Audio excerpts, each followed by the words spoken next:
शवायाव्यन्तरस्वजे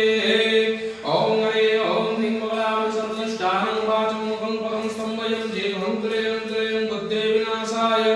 लिंगो ओम स्वस्ति प्रणयाहं